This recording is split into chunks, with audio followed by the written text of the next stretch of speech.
All right, welcome to the Cav Cast. Audio should be working and up and functional. I am your host, Command Sergeant Major Nexx, and today we have a special interview with our S7 HQ. And this is going to feature both of our 1IC and 2IC for S7 HQ and the training department. Right. Welcome to the Cav Cast. Audio should be working. For those who don't know, the 7th Cavalry gaming community is a group of gamers who share a passion for milsim and tactical gameplay. We play a variety of games including Arma, Squad, Hell Let Loose, Ready or Not, and DCS. In this episode, we have several members of our community joining us from, again, S7 HQ. We have First Lieutenant Garish. Hello. And we also have Staff Sergeant Muzinski. Hola. And for this episode, it is our first live episode, so we also have chat, and we will be watching chat and hopefully getting them involved in some capacity at some point. So welcome everyone who's tuning in. Alrighty. And to start things off, let's just kind of jump to you, Garish, and why don't you tell us a little bit about yourself, how you got into the Cav, and what kind of led you to join S7? So, I've been in the Cav for about 5 years now. When I initially joined, I joined up with a buddy of mine, and I had played Arma for a grand total of about 20 minutes before I decided to join you, the 7th Cav. We hopped onto our public server, and I was like, yeah, this is cool. And I signed up, which is really cool. And I kind of got into my platoon. I decided I want to be a medic, and it was going to be super cool. And I went to SP. I was a bit bored, so I ended up going to a training course, and it was a RBIT course for the infantry school. And I was kind of hooked by the instructors. They were the first people I actually got to meet outside of my section. And yeah, I was completely hooked on their style and their passion to kind of teach and kind of learn new skills. They actually taught me how to read an actual map in real life, thanks to our courses. And yeah, from there I was like, right, I'm joining S7, and I've pretty much been a full-time member of it since. Awesome. Yeah, and good thing you're no longer a butter bar, otherwise you still wouldn't be able to read a map. Yeah, it's really annoying when you lose that ability. I was great when I was a sergeant, but as soon as I got commissioned, it just vanished, and it's diabolical. Yeah, disappears from the mind eye. And what about you, Staff Sergeant Muzinski? How did you kind of get into the Cav and find your way into S7 HQ? Next, can you say that again? You cut out there for a minute. Yeah, just was checking to see how you kind of joined the Cav and what led you to joining S7 HQ. Yeah, so when I initially joined the Cav, I played Arma for a long time beforehand, but it was mostly, I played Arma 2 for a while, and then I played the Daisy on there. And I never really got into Arma 3 until about 2020, because that's when I was able to actually get a computer that could actually play the game. And I kind of floated around in a few public servers for a while, and then I came across the 7th Cav during one of the public operations, which was Warfare Wednesday. And I dropped in, I got shoved into a marshal, and I was told to gun. And 2 hours later, I was like, yeah, I'm going to join up. So I ended up joining, and initially I got assigned to a medical squad. This was back when we still had our full medical platoon. And I joined up. I loved it. And one of the things they were saying is like, hey, we need instructors for this stuff. So I went over, joined, at the time it was still S3, so I joined the infantry school there, and just kind of fell in love with it. It's really in line with, in my real life, I do a lot of stuff. I'm currently in university. I'm going on to med school. So I don't know. I love learning. I love taking in knowledge. I love doing all that stuff. So training really worked out for me because it was very fun both to learn how to actually teach this material, how to give it out, and then also to learn from both the actual instructors and the students. Just because there's a lot of material. There's a lot of stuff to learn, a lot of stuff to do. And I just really got into it, and ever since then, I've just been hooked. Yeah, there's something really unique, too, when you start as a trooper and kind of go through the courses and find your way in of that kind of circle, and then working your way up as to being an instructor and then into the senior instructor. And then once you get into that HQ role, you really have a huge scope and a huge group of skill set that you're learning, training, overseeing. It's really quite the experience. And like you said, it's easy to get hooked just by joining Warfare Wednesday and participating in all those different activities that we offer, MCCs, etc. So it's great to know. Yeah, it's nice that the barrier, I don't know, the barrier to entry is like so low, and there's so much room to progress once you get into it. It's very nice. I don't know, very nice setup, very nice way to ease into it. Yeah, absolutely. And it's cool too because it applies to all of our games. I would argue that 99% of our games have an extremely low barrier of entry. DCS is probably one of the hardest ones to learn just because you actually have to know how to start up aircraft and do all that. Whereas the other games are very much focused on the gameplay, the teamwork, the community, and less about the actual technical skills. I would say probably Arma comes in second there, but that's if you get really down to the nitty gritty and like key bindings and all the different things that we have just because of our mod pack. Yeah, I think even with Arma, honestly, I think the hardest part is trying to get people to rebind their grenade button. That's always the that's always the big one, chaining it to double tap G. Yeah. But yeah, even that's like, I don't know. You have all the acre stuff and all that, which is interesting. But yeah, for the most part, it's fairly simple. Like you said, DCS definitely has the most high ceiling for the technical side. But even that, if you know how to fly a plane, you can pretty much hop onto the server whenever. Yeah, absolutely. All right, so go ahead, Garish. I just want to say I am a firm advocate of not changing a grenade button. I love living dangerously. Garish, why would you say that? Shift G. No. What are you talking about? I like knowing that I can ruin someone's day at a misclick input. So it's great fun. It makes medical really interesting. Oh, I'm sure.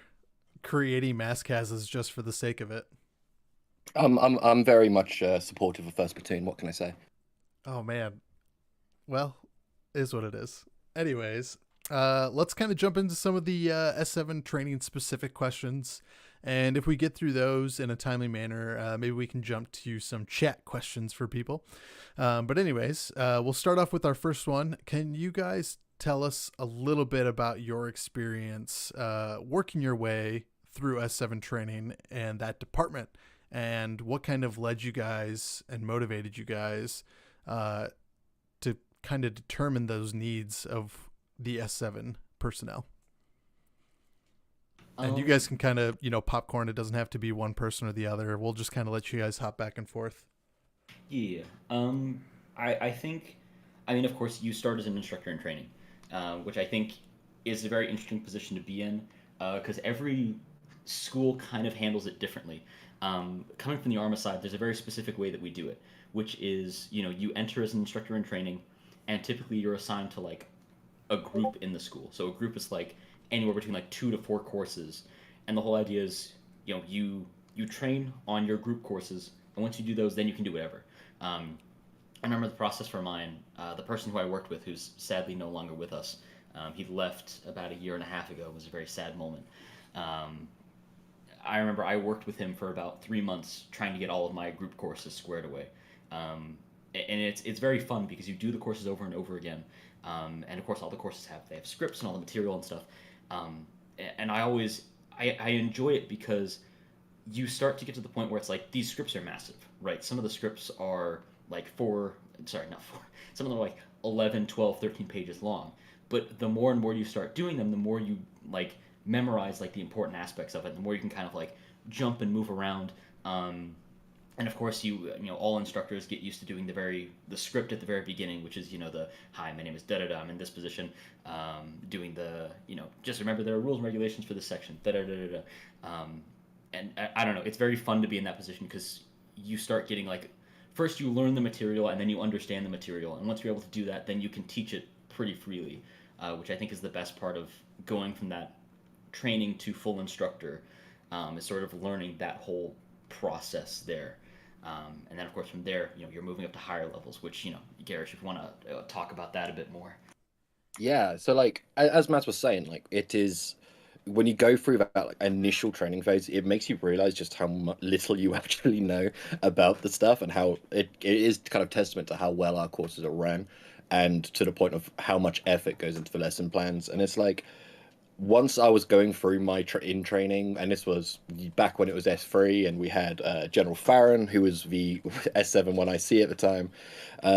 We kind of getting qualified on those courses was so much fun, because it truly felt like an achievement, and it helped my confidence, and kind of it really kind of glued home to like kind of how I am in the Cav today, which is very, I'm not afraid of talking to people, and like I stand by like S7 in my personal opinion is one of the most important departments that we have in terms of both individual development for yourself as an instructor and for the rest of the Cav. And as Maz was saying, obviously on the main instructor's point, when you kind of keep developing up on that, it's the same kind of thing. And if you once you kind of get like comfortable and confident in a class, you can kind of begin to make changes.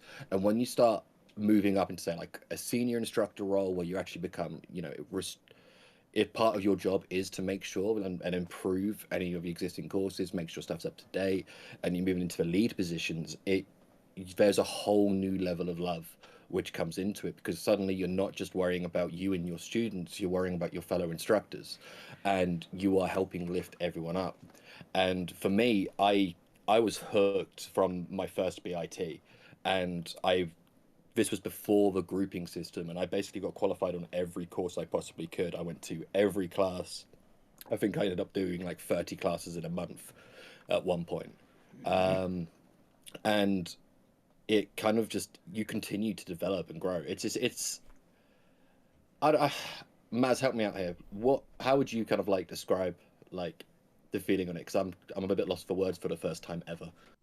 I mean, it's nice because you just kind of like there is a point where you feel like an expert, and that's kind of that's the thing that I always like. I always like getting to the point where you are so immersed in the material that it's just like the recall. You know, the recall on is flawless, but the recall isn't really what matters. What matters is how you can take that material and apply it to different things, and that's when you really see like that real level of mastery. When you can take something, I've had to do this a few times because I've been in the department for 3 years.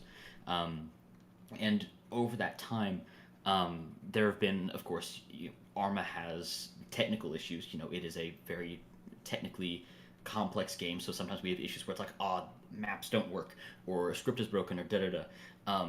And you get to a point where I've had to do it a few times where the map for a certain course just does not work, and it's like, Right. all right, we'll throw up a sandbox and we'll build this out quickly, right? And it's like you have the knowledge in there that when you're running that course basically from scratch, not only are you applying the material that's supposed to be taught in that course, but you're starting to tie it into other things. I think a good example here is there are a few times where I've had to run a CLS course without a map. The CLS course is our Combat Lifesaver course, which is the first course in our medical pipeline. Um, and doing that course is very interesting because not only are you talking about what are like the skills that you need to be a good CLS, but you're also talking about how does like the CLS tie into higher levels of medical care, right? Or how does it tie into like the infantry? Because ultimately, as a member of a squad, you have to operate as you're a rifleman first. Um, and so you have to understand a bunch of different stuff. And when you are that masterful with material, you can very easily pull all of that into that course and make it more than what it is, right? And of course, the desire would be to then take that and improve the actual course, when you're running it, to rewrite it and put that stuff in. But sometimes that's just not possible, right? So a lot of times it turns into situations where the block of the material isn't that interesting. But what's interesting is like the footnotes that you as a qualified instructor can add on to it, right? So you have like a paragraph of stuff where it's like, oh, this is how you do this is how you do this is how you do this, and then maybe like a footnote where it's like very casual, it's like, oh, and by the way, like if this ever happens, like you could do this, or you could try this out. There are a few different ways you could do it. Right. Don't focus too much on the material, focus on like how it can be applied. And that's like that's where that real like mastery becomes visible and becomes like very satisfying, as an instructor, to be able to actually like show people that. Yeah. It reminds me Yeah. a lot of it's similar to how apprenticeship works, where you kind of start at the base level, right? You're kind of following the exact script. You're kind of leaning on your lead, your seniors, to show you the proper way to run the courses based on their experience and the plots that we use and the scripts that we use. And then once you get into those senior levels, or even just at the instructor level where you're teaching the courses on a regular basis, that's when you kind of hit that journeyman level. And then once you're in that senior or lead role, that's when you're like the master, right? You're actually able to use the tools that you've gained throughout those years of experience or months or however long you've been in the department to then execute that class up to its full potential and use examples that you've had in game, use examples you've had from real experiences, etc., etc. And I think that's the main difference, right? So yeah, I think that those were really good points, and I think that you guys tied that up very well. We did have a question from Mako. He asked, from experience in the Cav, where do you guys believe that that stuff can translate into real life? Oh, I'd like to hit this one if that's all right. Yeah, go ahead. So, before when I first started, I was a very shy 18-year-old or however old I was at the time, and I was shy and I was completely inward. And becoming an instructor and attending classes and watching that like spread out into just operations and just general SPs and all that kind of stuff, it helped me build a confidence which I didn't think I'd have, to the point I've gone from a super introverted, quiet kid to it affected me in my job, and suddenly I was able to communicate and to communicate well and teach people. And at my job at the time, I then started excelling in what I did and talking to people, and then went through like management because of it, and because I've had of this confidence. And then when I was doing the training course, there was a moment where I was like, wait, I'm being cav garish right now in my actual job, and they're paying me for this. This is great. Yeah. And I learned people skills, and I learned actually how to manage and how to directly portray what I'm trying to say, and to kind of lift people and motivate people. So everything, like, in just, and that's just from a confidence point. If we want to get into like actual specifics, I can now quite legitimately be anywhere in the great island of England with just a map and a compass, and I'm pretty sure I could find out where I am to a good point. Yeah, use those triangulation skills. Yeah, but the thing is, it works, which is great. Which I was like, what? I learned this from a video game, and I remember I went hiking with some friends, and they're like, where are we? I was like, oh, we're exactly here. Why? Oh, because we're up on a ridge, and then it was like, oh shit, that's sorry. I'm like, oh god, that's armor. I learned that from the Cav. Yeah, and it's spread out into so many aspects of my life where now you put me in a team leader role or whatever, and I strive, and I'm in my element. I don't know if you've had any experiences like that, Maz. Oh yeah, absolutely. For me personally, once again, I'm currently in university. I'm currently going through a pretty difficult program, and one of the things that's interesting is that really in academia, you really have a lot of people who are very, you like you're saying, a lot of people who are introverted, a lot of people who are like very internally focused, and because of that, it's very difficult for people to like express ideas. That's one thing that I definitely struggled with, is the fact that it's like there's two real parts to it. The first is that people are just uncomfortable with communicating, and also people are uncomfortable with being wrong, right? And people are very uncomfortable with like being wrong or being called out for something that might be incorrect, and then being like, having to adjust that. That's a very embarrassing prospect, which often is what keeps people quiet. And I think for me, a big part of S7, or a big part that I've taken from it, is like not being afraid to show like mastery, or even not even mastery, I guess wrong, not being afraid to show knowledge.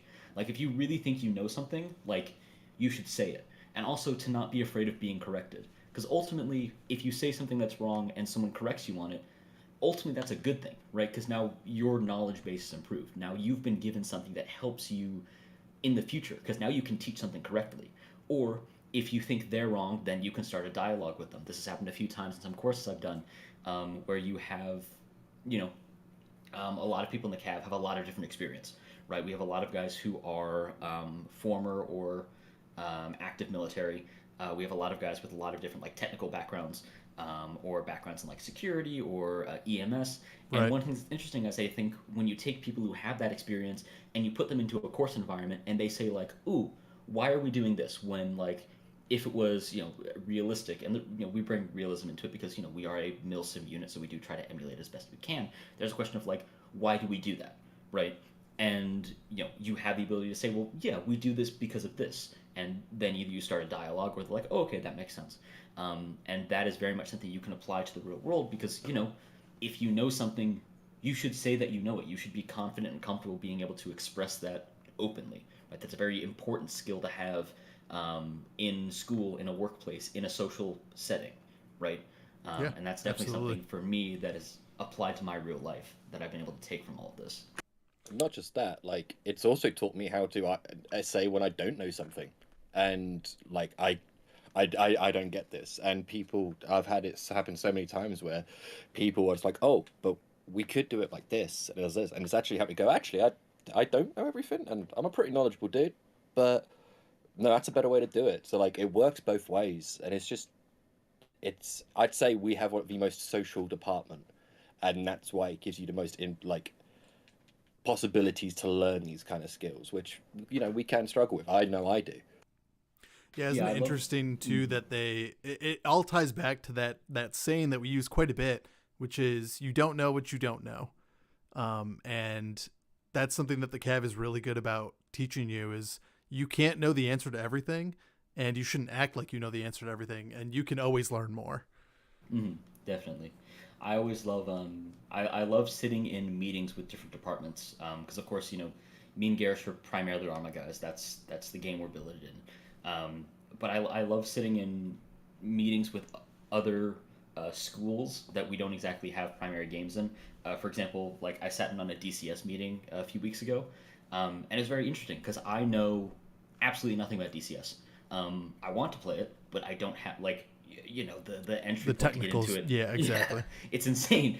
And it's like just sitting in and like listening to them talk about this stuff. It's very interesting because you're kind of like starting to absorb some of that knowledge. It reminds me a lot of working with research, which is what I do now for work currently. Where you sit in meetings and it's like you don't understand like the particulars of everything, and you're trying to sit there like trying to get caught up on like the vibe and figure out what's going on, and then like occasionally ask a question, be like, "What do you mean by this?" And not only are you learning stuff through that, but you're also helping you're helping other people develop that thought process on as Hmm. well. Kind of, if you ask someone why they're doing it that way, if they can elaborate, then that's good because that's helping recall, that's helping them being able to focus things down. And if they can't, then that's a question of like, okay, if you don't know it, like, is there another way to do it that you do know, or is there something else we can do, right? So all of it's like, I don't know, it's very important, all very good stuff, all stuff that you can very much apply in a real world setting, which all around very Yeah, good stuff. absolutely. And that does tie into another question that I had.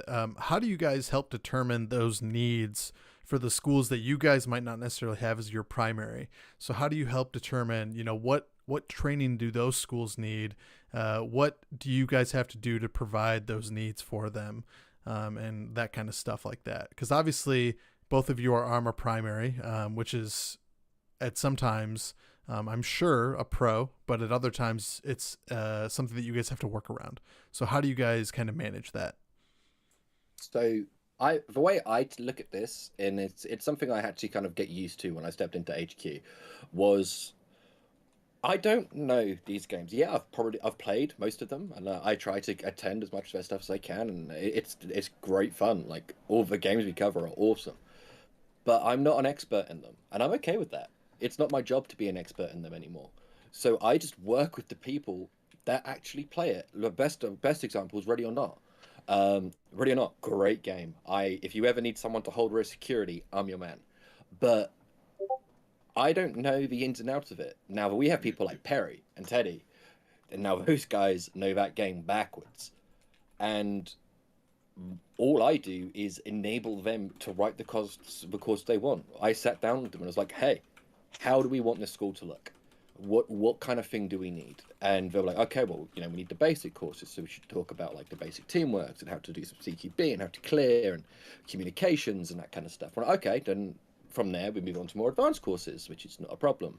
And suddenly, just letting them talk and helping them spitball ideas, we've got an entire pathway Yeah. for a brand new game, which is constantly developed. Because I don't know if I was like, right, this is the courses we're going to do. Chances are they'd be crap because I don't have that knowledge. But by empowering these guys and getting them and getting excited about their ideas and like, Yeah. yeah, we can do this.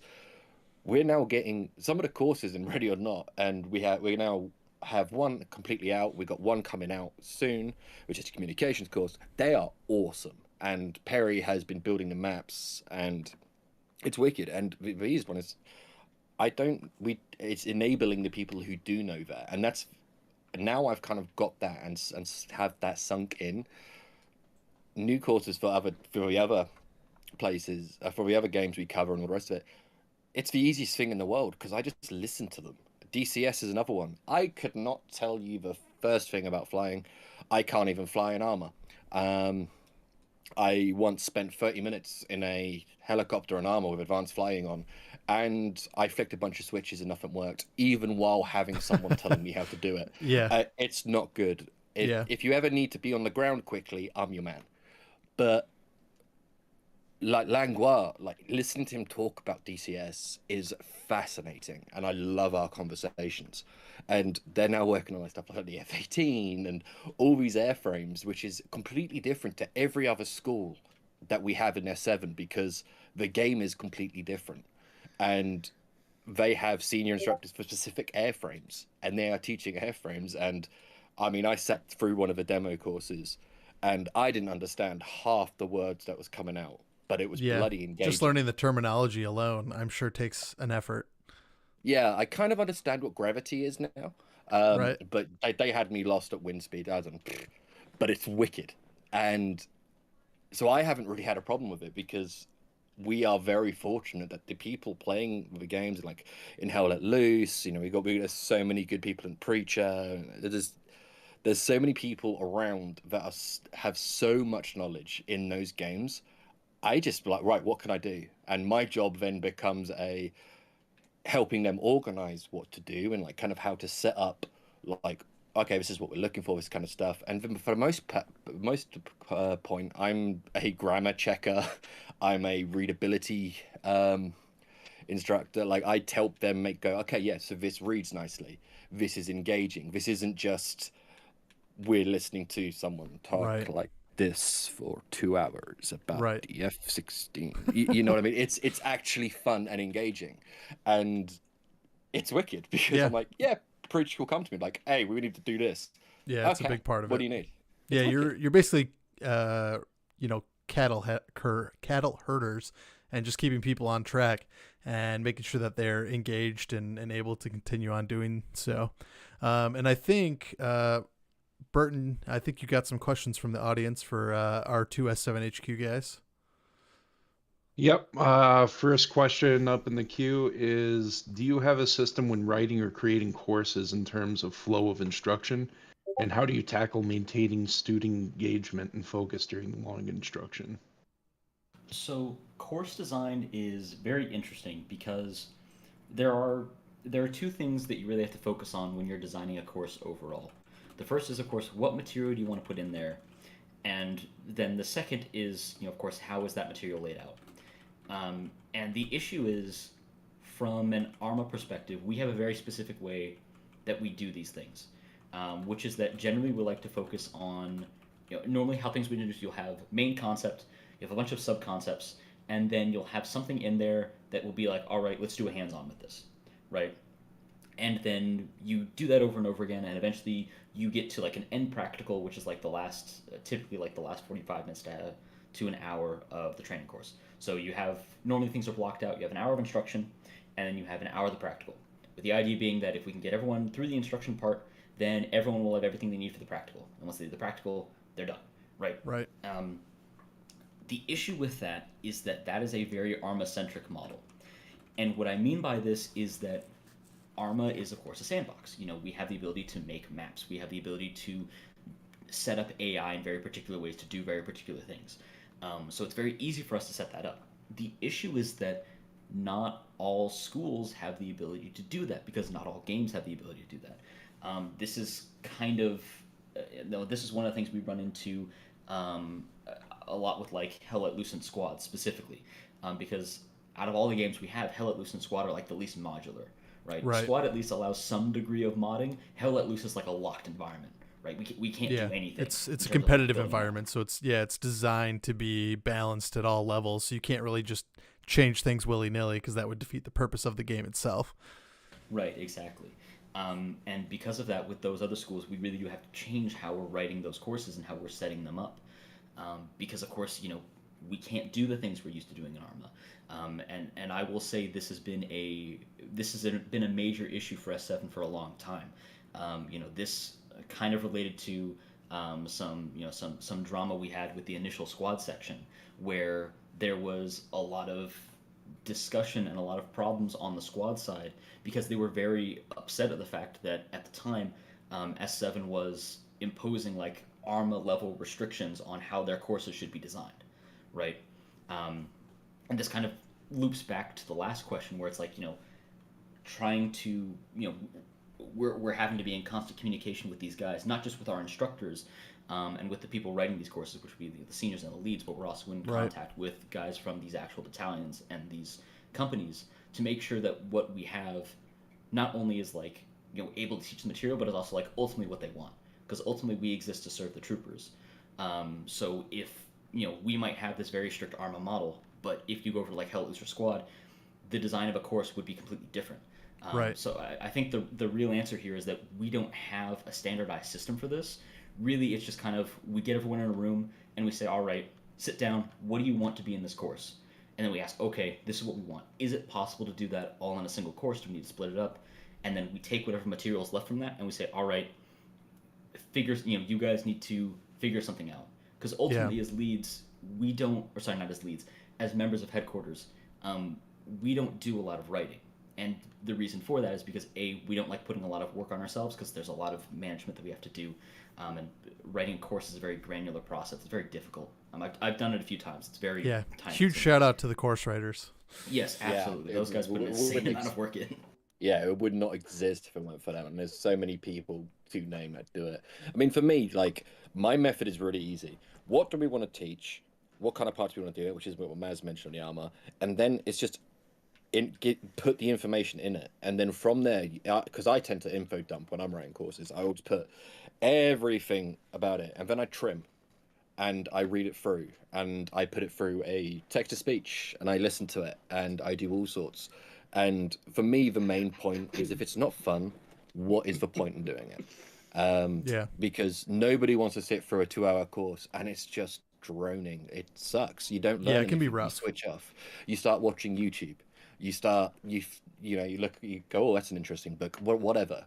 So like for me, and sorry, I just wanted to touch on a key point, and you'll know this as well. But back when a certain lieutenant was teaching medical courses, back when we were both medics, that was how SPs were. That's how courses were. Everything was just a constant like robotic voice droning on about medical stuff. And what do you mean? We finally were able to change all of that and make it better. You can inject 40 milliliters of saline. Oh, don't know. Yeah, that's pretty good. Oh no, I got really good at his impression. He who shall not be named. Yeah, he should not be named. But yeah, it's just it needs to be engaging, and it's why I love courses which have so much student engagement because, especially like I don't want to talk about ARMA because it's not the main thing that we do here in the Cav. Obviously, we're not even the biggest battalion. There's so many different parts. And when I became a part of HQ, I was like, right, I am not going to be just an ARMA guy. I'm going to learn this and really focus on the other schools.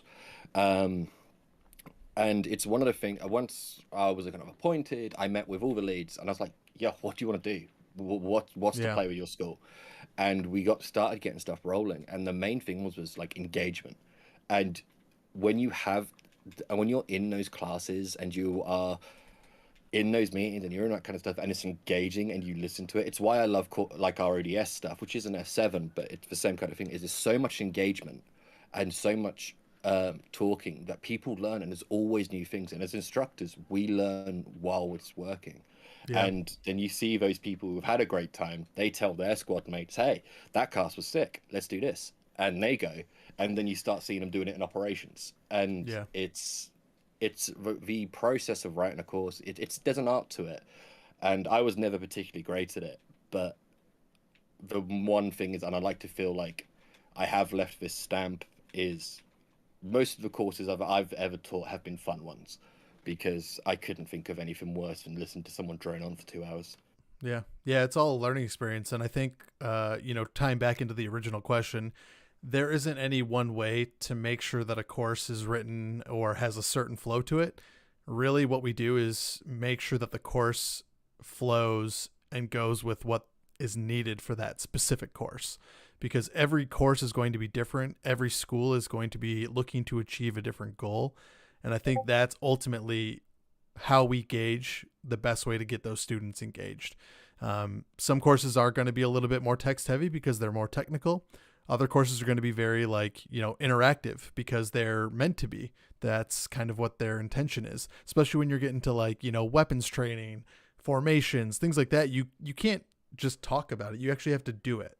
So I think that's what is the real big deciding factor when we're going into that kind of stuff.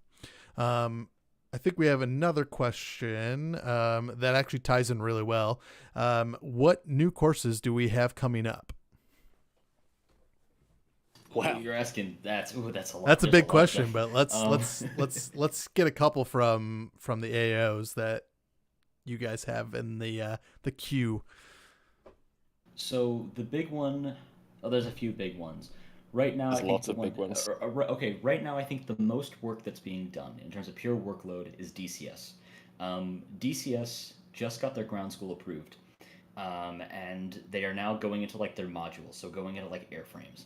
And the thing is, for DCS, it's a very technical game, so it's not Yeah. just like, oh, you're going to learn how to fly the F-18. It's like, okay, here's how you're going to learn like this specific class of weapon systems for the F-18. And by the way, there are 6 different weapon system classes for the F-18, and you have to learn how to use all of them, and you have to learn how to use like all these different aspects of it, and then that's like one airframe. Right. And then I think they're working on like 5 different airframes right now. Yeah. Like 4 or 5, something like that. So DCS has a lot of material that is in the pipeline right now. A lot of it looks really good.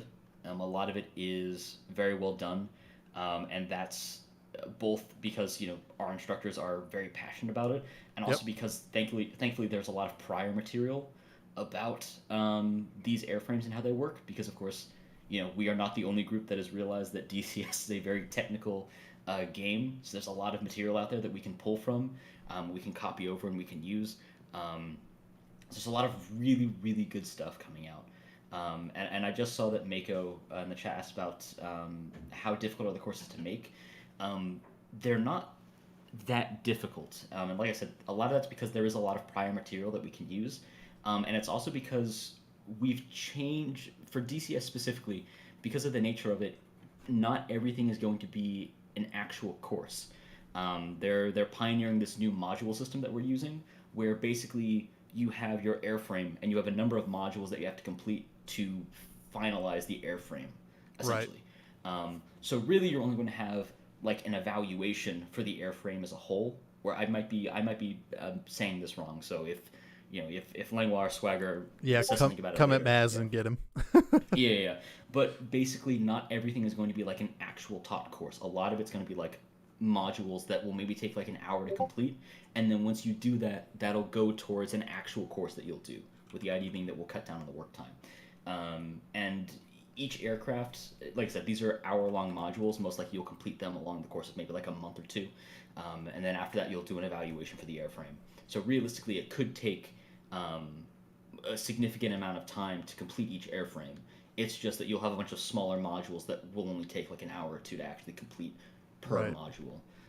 So a lot of stuff is coming out there, but it's coming out in a different way than what we're currently used to seeing with a lot of our S7 courses. Yeah, Not and just that. So I was just going to add on, like, the way they write it as well. It's so digestible. Like, yeah, it's really complex stuff, and it can be. But the way, like, Langra and Swagger and all the guys are writing it, it's to the point where you go, oh, no, that does make sense. It's really impressive, I've got to be honest. yeah, and I think a lot of it, with DCS specifically, they have to come in with the knowledge of, I already know how to take off. I don't necessarily need to learn how to do that. I do that in the ground school boot camp. So they don't have to go through and teach the basics of just starting up the aircraft. That should already kind of be intendedly known.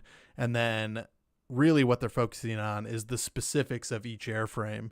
So that way you can then get, like Maz was saying, a module completion where then you now are considered an expert in that airframe because you've completed all those different modules. Yeah. So yeah, I think that's kind of unique and cool. It's definitely unique to DCS. What do we got coming up for like Hell Let Loose? I think we had a few different courses come through recently for them. Yeah, Hell at Loose, we have their AITs being done, and then we have a number of smaller role-based courses. So, like, we have, I believe Armor now has, or at least they're getting approved for a driver, gunner, and then eventually the commander's course. So each of those roles will have one. They'll have courses for all the infantry roles, so engineer, anti-tank, machine gun, medic, assault, rifleman, officer, all that good stuff. And then, sniper and spotter. Which is all that stuff is fairly down the line because of course each course has to be its own thing, and the schools are constrained by the number of instructors they have. This is kind of one of the things we've talked about with Arma this is one of the things we've talked about with Arma for a few times, is that it's very you can have as many courses as you want in terms of like written, but ultimately if you only have if you have 20 courses and 5 instructors, right, there's a point of we can't do all of this, right? So with that, I do have to say, if anyone is interested in joining S7, joining in Hell Let Loose, please sign up. They do need instructors. They would love to have you. It's very fun, very good, very interesting stuff. Yeah. Use a hand. And I know they definitely have, from what I recall, there is some demo courses coming up for the driver and gunner courses for the tanks. Which is big, and I think those are going to be either sometime this month, or early next month. So there should be some armor courses for Hell Let Loose coming out very, very soon, and hopefully they will have Master Gunner within the next 6 months kind of ready to go, so that way once you've completed all 3, driver, gunner, and commander, you'll then be able to earn that career NCAP badge. So big things coming for Hell Let Loose.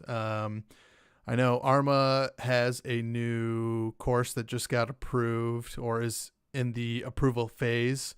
What's that course? So we've actually to the point now with Arma, because obviously Arma is our oldest school, obviously it was the original. And we're in a really cool spot. We've recently had the basic pharmaceutical course come out, which really drives into the nitty gritties of Ace Pharma. Which is really, really interesting. I got to sit through that and listen to Second Lieutenant Mackey, who was an incredible instructor teacher through that. And he's the first to admit he's not a medical guy, but it was really interesting to listen to. We've also revamped Ranger, which hasn't been run in 2 years and is actually being run this weekend, and I'm really happy about the state that's in currently. We are also working on the Cavalry Scout course, which is getting completely renovated. It's actually being worked on by Major Burton, who's in it, which is I'm super excited for.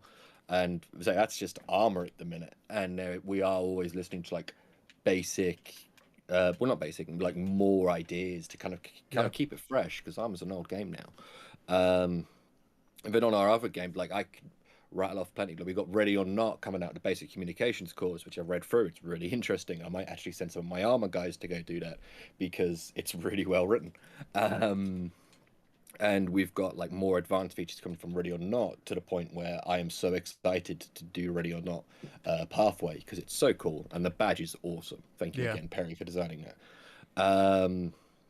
We have Squad is currently being revitalized and kind of updated, and it's looking great. We did have Collins working on that, and he's did great work, but he has personal life, so he had to step away. But like all the schools at the minute are kind of, it's almost like relatively recently S7's lit a new fire behind it, and we are now pumping out courses and updates and stuff, and it's coming across fresh and new, and it's great. Again, Ranger is this weekend, which I'm super excited to teach. Yeah, it should be awesome, and I think there are definitely many people excited for all the new content coming out. So yeah, that's huge. And speaking of new content, we had a question, and this one is for you, Maz, because you kind of do a lot of the medical modding and things like that for Arma. Are you preparing any medical mods for Arma Reforger and or Arma 4? And if so, what would be your dream medical system for Arma 4? Okay, so you are asking a question that I can't. Okay. I have to be very careful here, because there is some stuff in this I cannot talk about. Um, so You okay, just okay. got to spill the Um, tea, Maz. You got to spill the tea. well, I can't Unless spill all the unless you tea. got like NDAs, Like you got to spill legally, the I tea. can't spill Oh, the okay, tea. okay. So there are NDAs. I am not an Okay, NDA. I can so speak. okay. Quiet. So what we have right now, Armor Forger, medical wise, is in a pretty rough state. And the reason for this is some interesting technical bugs that I don't really want to get into, because they're very interesting and very curious that it was released in that state. But basically, yes, there is work being done for a Reforger, which will later be turned into an Arma 4 medical mod when it comes out. Um, the issue right now is a few parts. There are basically we're trying to pick and pull because of course I'm the Ace Pharmacy developer, which means I made Ace Pharmacy for the Cav. I got pulled into the Cat Medical team, which Cat Medical is like basically Ace Pharmacy on steroids, Yeah. which is the mod that I initially ripped for Ace Pharmacy. Rip is the wrong word, but I pulled a lot of mechanics from there into Ace Inspired Pharmacy. from. Inspired from, features, yeah. And basically, right now, the discussion is kind of what do we actually want to bring into it? Because currently, Ace is also working on a new Ace mod for Armor Forger, which will, of course, then turn to Armor 4. And there's a question about what mechanics they want to bring on. And right now, we've kind of come up the opinion of, all right, well, we don't know what they're going to have, so for now, we're going to develop it independently and basically adjust around whatever Bohemia decides to put out, because Bohemia is still also working on their medical system Right. for Reforger, and that's what I can't speak directly about for a number of reasons. What I can say is that, yes, we are working on something. Preferably, what it would look like for us in terms of the Cav is that it would most likely look like Ace Pharmacy. So most likely we would have the same batch of features in Yeah. Reforger that would be transferred to Arma 4. The question is, of course, we have 2 to 3 years, depending on which timeline you want to focus on, between now and when 4 gets released. And there could be a lot of changes between now and then. So there's going to be a lot of work kind of going back and changing stuff and mulling stuff over. But yes, the ultimate answer is we are working on stuff. There is stuff coming. Generally, it'll probably look like what we have now with like a few additional things. Yeah. But yeah. Time will tell. And my dream medical system is really simple, and it has 2 words: medical Abrams. I'm putting you in a box, Garish. That doesn't make sense. That's impossible. You don't need to do medical if there's nothing standing there. Yeah, well, armor. Nothing wrong with that. Yeah, I all never hear that armor- energy when we all talk about armor the medical can- javelins, though, Garish. The Yeah, sad medical thing is, what javelin. you guys don't realize is I raise that to Maz like every other Yeah. week. Yeah. It's shocking news that the answer to that question was yes, we are working on stuff, basically. Mhm. Which is good. All right. Do we have any other questions from the chat, Burton? This is a pretty interesting question from Mako. As console is still quite new to the Cav, from an S7 view, how difficult is it to incorporate the console platform into the department? Oh, Maz, this is all yours, buddy. This is all yours, buddy. So, You're welcome. oh my god. So console's in a very interesting state. From my understanding, how console currently is that we can't run like private servers for console. So what that means is basically we have the Hell Let Loose console server, which is public. And whenever they want to do a course, as of now, what they have to do is they have to basically get a bunch of people into a squad and pull them off onto a side of the map Yeah. and do the course in like a grid square that's like away from everyone else. And it's funny because I don't know, it's a very ad hoc way to do it. Don't get me wrong, I appreciate the work that it takes, not necessarily the work. I mean, it does take a lot of work. Yeah, but it's the effort, but- right? Yeah, it's the effort to go in and say, all right, we still want training material. We're gonna make this work. The hope is, eventually console will get access to private servers so they can, do that. But for now, that's like the primary difficulty is that, the courses are fine, the material's fine. As long as you have access to a computer, you can do Yeah. all of that stuff. The issue is like actually running it requires people being on a server. From my understanding, that has not been a problem so far for any of the courses they have run. It is just a very unique quirk that they have in that particular school. But hopefully, when we get actual, private servers for them, then we don't have to worry about that anymore, and we can make it work exactly like Hell Let Loose PC does. So Yeah.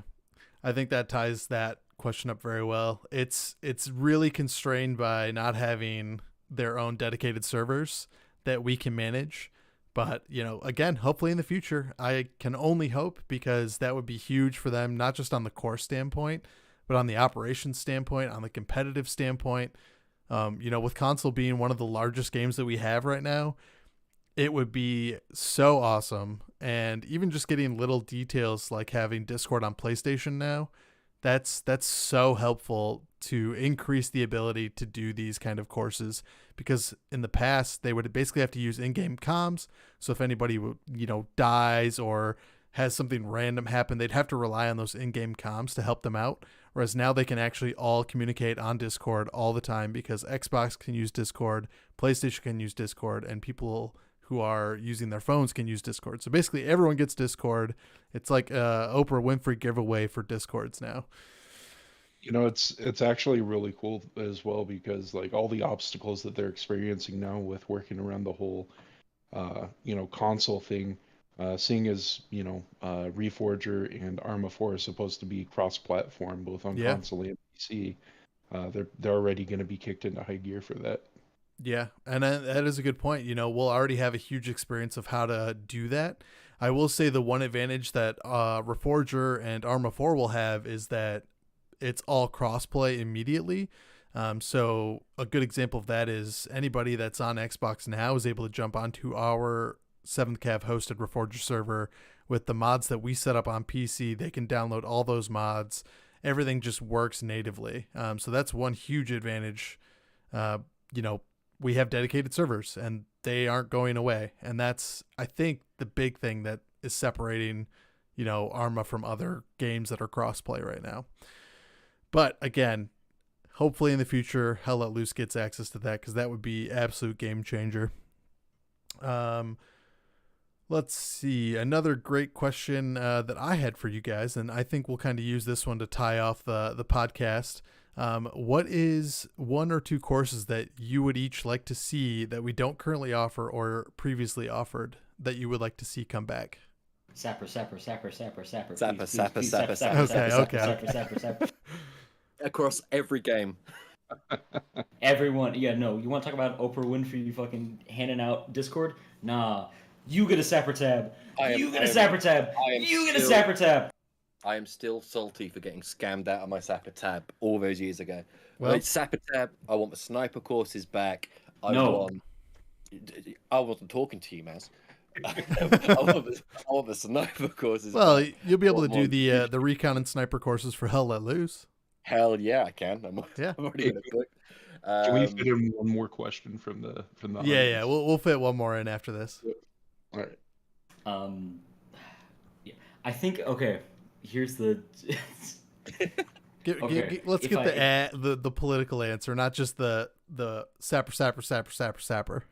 Sapper is the real answer, though. Because next you put up the April Fool's post. I did. For Sapper and the Pathfinder Extravaganza. I did. I was like, I'm ready. I'm ready to do it. You know what? Because that's the thing. It was gonna come around, and I was gonna be like, all right, who's in? We're going in. I had a whole plan next. It was gonna be a 6-hour course. It was gonna be on like Pre-Chem Lock, which is like the worst jungle map anyone's ever been on. I was gonna be like, all right, y'all are gonna have hell. Whoever gets to I was gonna make it a 1 life, and whoever gets to the end of it gets the tab. Whoever's alive by the end of 6 hours there you go. gets the tab. And what makes it even more interesting is that we were gonna fill it with cadres, so it was players hunting players. It was gonna be cadres. We were gonna do scuba diving stuff, which we've never done before. We were gonna do a oh bunch my of god, shit. a scuba course. You are jumping out of a plane in a dinghy, Like we were That is full sending it, and that that is course will be live April 1st. that's one of the big things that I think I've never done or utilized at all in Arma is the scuba mechanic and the little submarine. I've literally never utilized that outside the like campaign mission where you do it for like 30 seconds. Which I think is so weird because Arma, like looking at like the initial advertisement for Arma 3, they were very proud of the work they Yeah. put into the scuba mechanics. It was And no supposed to one be like freaking uses totally Marines, like scuba Navy SEALs. Let's go. it. Mm, And it will be released April 1st. You're welcome. yep. Yeah, there you go. April 1st. Believe it or not. Yeah, if I had to get okay, if I had to give a real answer, I would still say A, Sapper. I'm sorry. I think A, the tab's on there. No one has taken it off the wiki. If anyone does, I'll revolt. I don't know what that involves, but I'm gonna do it. Definitely But some yeah, pumpkins involved. yeah, yeah. But Sapper would be awesome just because it's a cool tab. We don't have a lot of tabs, so having the second tab would be sick.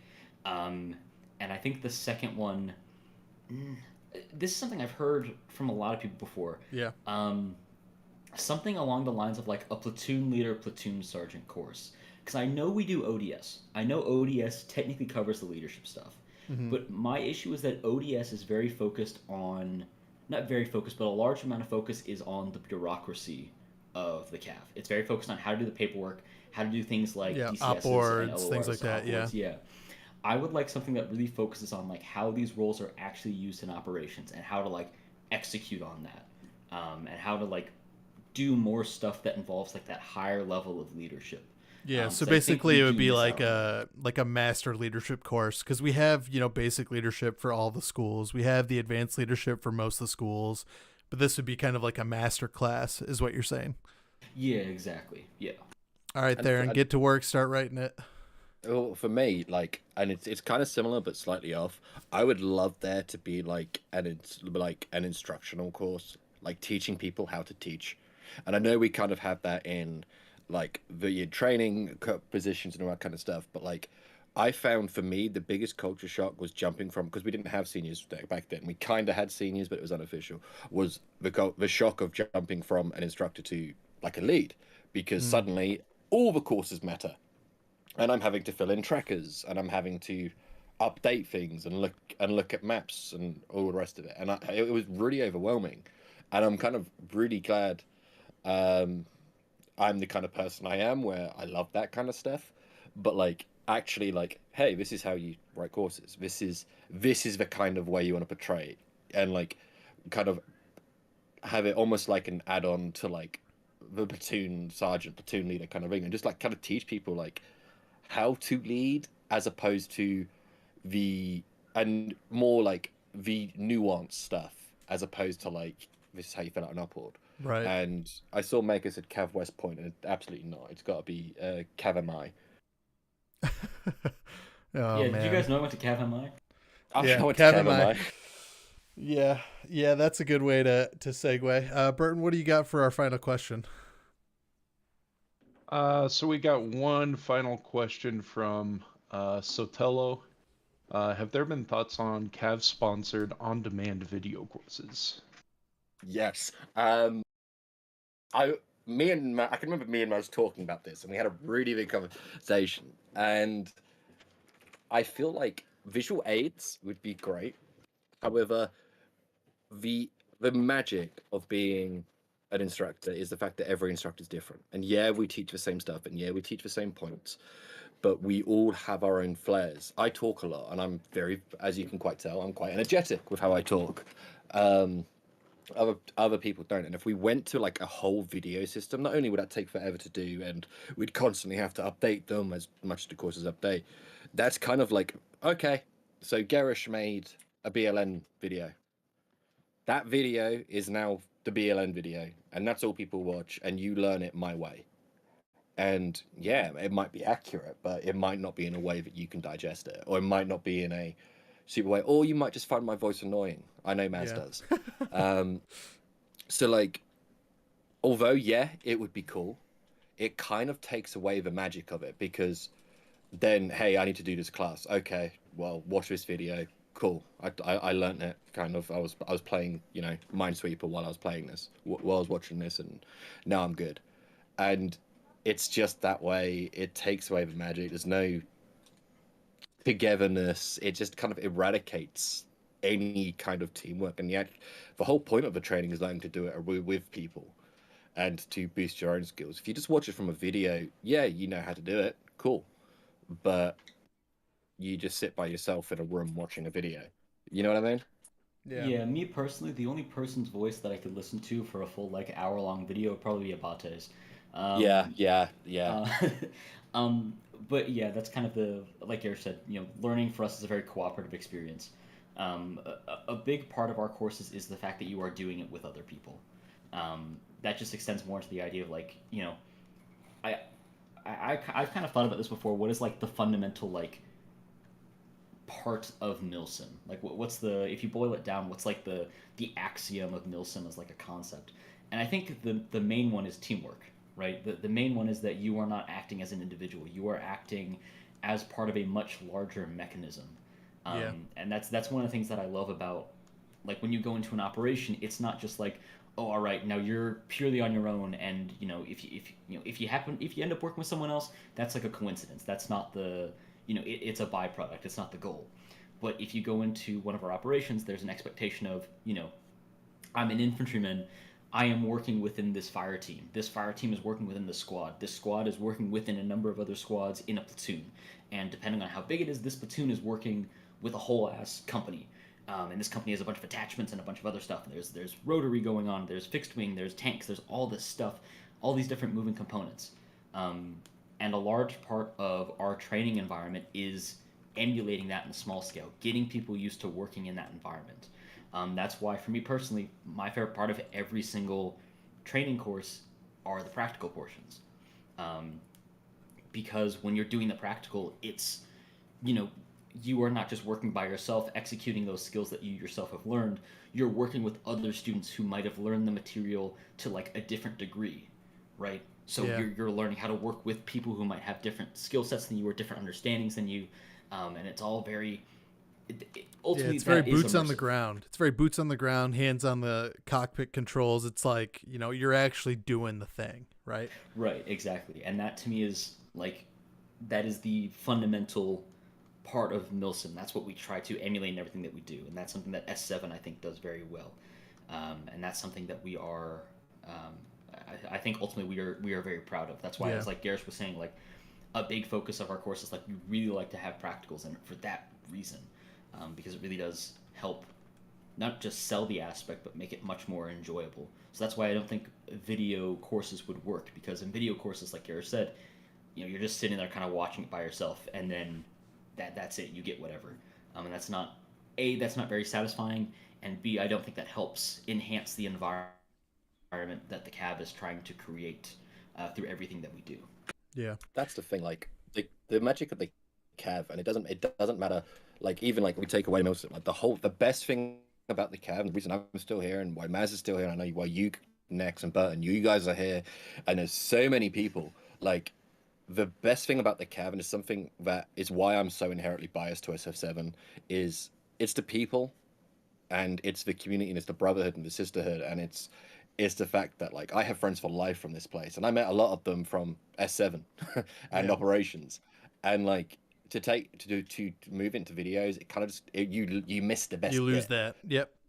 Yeah, I think that's Mhm. spot on. I'm sure there's always room for modules and things like that, but at the end of the day, we are a gaming community, and that's what sets us apart from everyone else, and that applies to all of our departments, including S7.